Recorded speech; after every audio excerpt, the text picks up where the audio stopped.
Dalam kehidupan sehari-hari, sudah pasti kita akan menjumpai orang dengan berbagai macam karakter. Namun, pernahkah kamu bertemu dengan manusia yang selalu merasa bahwa dirinya adalah korban dalam berbagai situasi? Jika iya, itulah orang play victim atau berpura-pura menjadi korban padahal dia seorang pelaku yang menyakiti orang lain.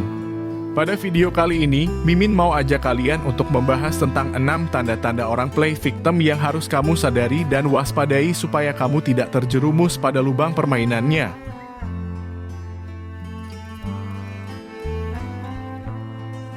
Pertama, selalu menyalahkan orang lain apapun keadaannya.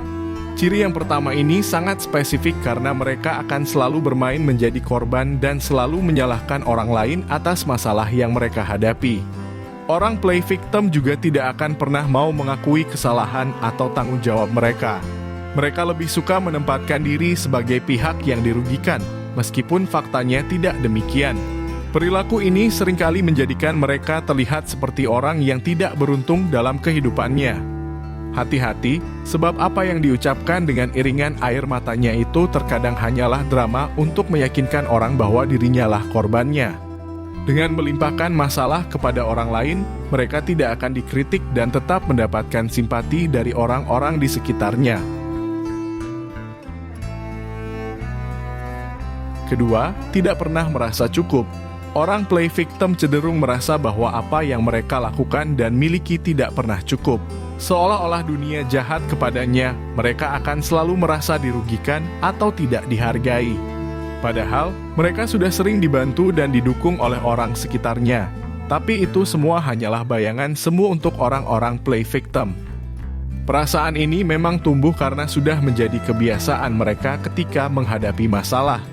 Umbaran cerita dengan versi yang dilebih-lebihkan akan membuat mereka tampak menyedihkan dan tidak pernah dipedulikan oleh orang. Bahkan, mereka akan terus mengeluhkan hidupnya yang tidak bahagia, meski pada kenyataannya apa yang sudah didapatkannya lebih dari cukup. Intinya, orang play victim tidak akan pernah bisa menghargai pertolongan orang dan merasa bersyukur atas apa yang mereka miliki. Ketiga, mengeluhkan dunia tidak adil. Pada dasarnya orang play victim akan selalu mengeluh, dan mengeluh. Tidak ada masalah besar di hidupnya saja mereka akan mengeluh. Apalagi jika mereka tertimpa masalah, ciri ketiga ini sangat terlihat dan perlu kamu waspadai atau sadari sejak awal. Ketika ada orang yang sering mengeluhkan bahwa hidupnya tidak mendapat keadilan dan selalu membandingkan diri mereka dengan orang yang dianggap lebih beruntung, maka sudah pasti dia adalah manusia play victim. Sekarang, tidak ada manusia yang tidak memiliki masalah. Semua orang dari berbagai kalangan pasti memiliki masalahnya masing-masing. Tapi, bagi orang play victim, hidupnya selalu bermasalah. Mereka tidak pernah mau mencari solusi positif terhadap masalahnya. Mereka akan selalu memilih menjadi korban dan bertindak seolah dunia harus selalu memahami nasib mereka. Keempat, mencari simpati orang lain dengan berbagai cara. Salah satu tujuan orang play victim adalah mendapatkan simpati sebanyak-banyaknya hingga membuat semua orang berpihak kepadanya. Tak peduli sebesar apa kesalahan yang mereka perbuat, tetap saja mereka memposisikan diri sebagai korban. Sejujurnya ini aneh dan menggelikan, tapi inilah orang play victim dengan segala ulahnya. Mereka juga akan menceritakan kisah hidupnya yang penuh penderitaan dan kesulitan dengan harapan orang merasa kasihan dan memberikan perhatian lebih. Perilaku ini bisa sangat manipulatif karena memanfaatkan rasa simpati orang demi tujuan pribadi. Tak hanya dukungan emosional yang mereka harapkan, tapi juga bantuan material. Kelima, selalu memakai emosi dalam setiap situasi. Ciri berikutnya orang play victim adalah memainkan emosi sebagai alat untuk mengontrol situasi dan memanipulasi orang lain. Mereka cenderung meluapkan emosi yang berlebihan dan menggebu-gebu seperti menangis atau marah. Tujuannya untuk membuat orang lain merasa bersalah atau mengalihkan perhatian dari kesalahan mereka sendiri. Perilaku ini seringkali membuat orang lain merasa tidak nyaman sehingga terpaksa memenuhi keinginan mereka. Dengan bermain peran seolah menjadi korban yang paling tersakiti, Mereka bisa tersenyum licik karena berhasil mendapatkan apa yang mereka inginkan tanpa harus memintanya secara langsung. Keenam, suka memutarbalikkan fakta.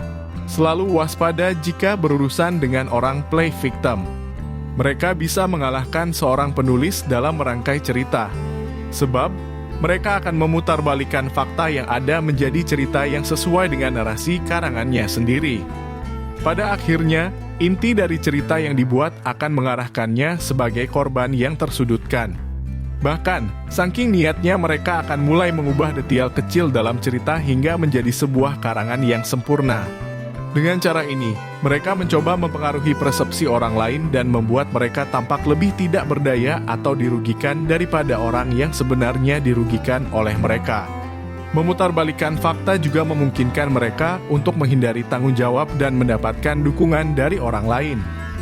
Mengenali tanda-tanda orang play victim akan sangat membantu kalian untuk lebih menjaga diri dari manipulasi emosional yang mereka buat. Dengan begitu, kamu bisa lebih bijak dalam menanggapi mereka, baik dari segi interaksi dan simpati. Orang-orang play victim sangat mudah menjebak targetnya dalam drama. Makanya, tetaplah hati-hati dan fokus pada hal positif dalam hidupmu. Jangan biarkan dirimu terpengaruh oleh perilaku negatif orang lain.